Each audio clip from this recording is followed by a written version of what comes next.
السلام علیکم، میں ہوں قاضی آفتاب نواز۔ کیسے ہیں آپ سب؟ امید ہے آپ سب خیریت سے ہوں گے۔ اللہ رب العزت آپ سب کے ایمان کی حفاظت فرمائے۔ دوستو، آج جس ہستی کا میں مختصر ترین خلاصہ آپ کے سامنے رکھنے جا رہا ہوں، اس ہستی کو حضرت عمر فاروق رضی اللہ تعالیٰ عنہ کہتے ہیں۔ آپ کا نام عمر، کنیت ابو الحفظ اور لقب فاروق تھا۔ آپ کے والد کا نام خطاب اور والدہ کا نام فاطمہ تھا۔ آپ کا تعلق بھی قریش کی شاخ سے تھا۔ آپ مکہ کے ان لوگوں میں سے تھے جن کا بہت زیادہ رعب اور دبدبا تھا۔ قبول اسلام سے پہلے آپ اسلام کے بدترین مخالفوں میں سے تھے۔ نبوت کے 7ویں سال رسول اللہ صلی اللہ علیہ وآلہ وسلم نے یہ دعا کی، الہی اسلام کو ابو جہل یا عمر بن خطاب میں سے کسی ایک کے ذریعے غلبہ عطا فرما۔ بس یہ دعا قبول ہوئی۔ اس دعا کے بعد جلدی حضرت عمر مسلمان ہو گئے۔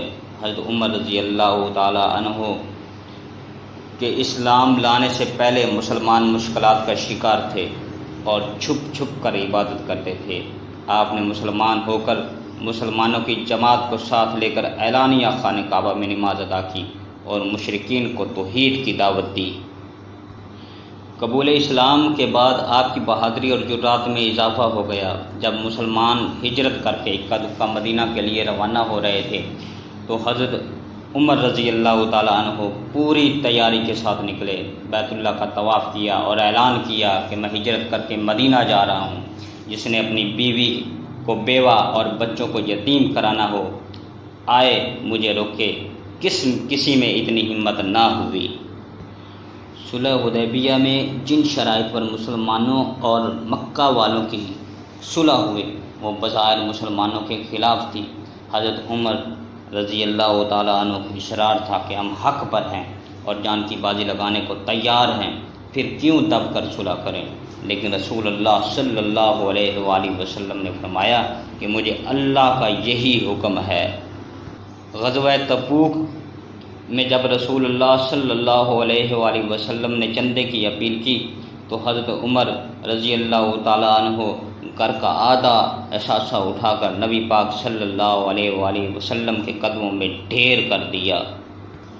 حضور صلی اللہ علیہ وآلہ وسلم سے آپ کو اس قدر محبت تھی، جب حضور صلی اللہ علیہ وسلم کا وصال ہوا تو آپ تلوار لے کر کھڑے ہو گئے اور اعلان کر دیا، جو شخص یہ کہے گا کہ آپ صلی اللہ علیہ وسلم وفات پا گئے، اس کا سر قلم کر لیا جائے گا۔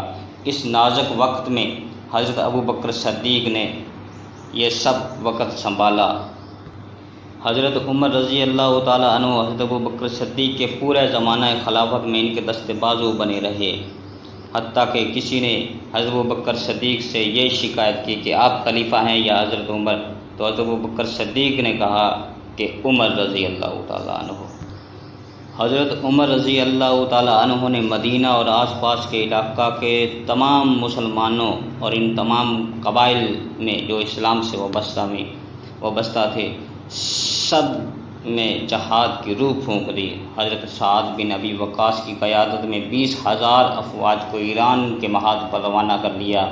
حضرت سعد رضی اللہ تعالیٰ عنہ نے جنگ شروع ہونے سے پہلے ایرانیوں کو اسلام قبول کرنے کی دعوت دی، لیکن انہوں نے قبول نہیں کی تھی۔ آخر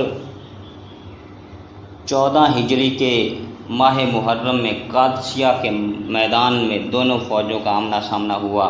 ایرانی سپہ سالار رستم 60,000 فوج اور ہاتھیوں کے زبردست قوت کے ساتھ مسلمانوں کے مقابلہ میں تھا۔ جنگ 3 دن جاری رہی۔ آخر کار تیسرے دن ایرانیوں کو شکست ہو گئی۔ رستم بھاگتے ہوئے مارا گیا۔ اس جنگ میں 2,000 مسلمان شہید ہوئے اور 20,000 ایرانی مارے گئے۔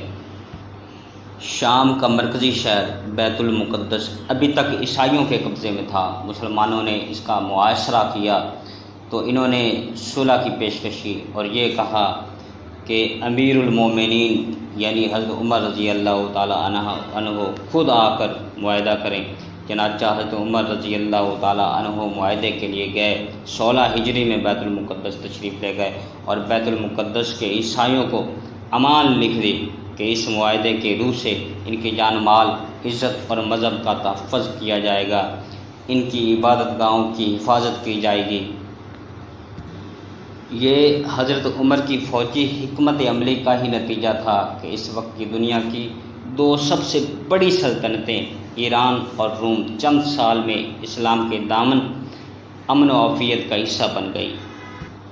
آپ کو اسلامی ریاست میں آباد غیر مسلموں کا بہت خیال رہتا تھا، ان سے معمولی سا ٹیکس لیا جاتا تھا، جس کے بدلے میں ان کی جان و مال اور ان کے مذہب کا تحفظ کیا جاتا تھا۔ جو شخص ٹیکس ادا نہیں کرتا تھا اس کے خلاف کارروائی کی جاتی تھی، اور جو غیر مسلم شخص ٹیکس ادا کرنے کی قوت نہیں رکھتا تھا اس کو سرکاری خزانے سے امداد کی جاتی تھی۔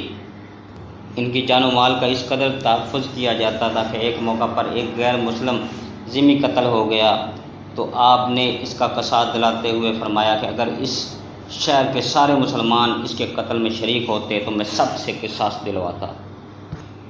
مدینہ منورہ میں ابو لولہ فیروز نام کا ایک پارسی غلام تھا۔ اس نے حضرت عمر سے شکایت کی کہ اس کا مالک اس سے روزانہ 2 درہم ٹیکس لیتا ہے۔ آپ نے پوچھا کام کیا کرتے ہو؟ اس نے بتایا لوہے اور لکڑی کا کاریگر ہوں۔ تو آپ نے فرمایا پھر تو 2 درہم زیادہ نہیں۔ وہ ناراض ہو گیا اور دوسرے دن فجر کی نماز کے وقت خنجر لے کر مسجد میں آ گیا۔ جو ہی حضرت عمر نے نماز شروع کی اس نے خنجر کے ساتھ وار کیا۔ حضرت عمر رضی اللہ تعالیٰ عنہ شدید زخمی ہو گئے۔ ابو لولہ فیروز تو گرفتار ہو گیا۔ جس شخص پر زیادہ لوگ اعتماد کرتے تھے اسے امیر پر۔ حضرت عمر رضی اللہ تعالیٰ عنہ شدید زخمی تھے، آپ کے بچنے کی حالت انتہائی کم تھی، تو آپ نے 6 آدمیوں کی کمیٹی بنائی اور کہا جس پر لوگ زیادہ اعتبار کریں اسے خلیفہ وقت بنا دیا جائے۔ ان 6 آدمیوں میں حضرت علی رضی اللہ تعالیٰ عنہ، حضرت عثمان رضی اللہ تعالیٰ، حضرت عبد الرحمن بن عوف، حضرت طلحہ، حضرت زبیر، حضرت سعد رضی اللہ تعالیٰ عنہ تھے۔ پھر اپنے بعد ہونے والے خلیفہ کے لیے مختلف وصیتیں کی۔ یکم محرم الحرام 14 ہجری کو حضرت عائشہ صدیقہ رضی اللہ تعالیٰ عنہ کے حجرے میں رسول اللہ صلی اللہ علیہ وآلہ وسلم اور حضرت ابوبکر صدیق کے پہلو میں دفن ہوئے۔ بعد میں حضرت عبد الرحمن بن عوف نے دن رات لوگوں کے مختلف طبقات سے مشورے کر کے اعلان کیا کہ لوگوں کی اکثریت حضرت عثمان کے حق میں ہے، چنانچہ حضرت عثمان کو جانشین مقرر کیا جائے۔ دوستو، یہ تھا حضرت عمر رضی اللہ تعالیٰ عنہ کی زندگی کا مختصر ترین خلاصہ۔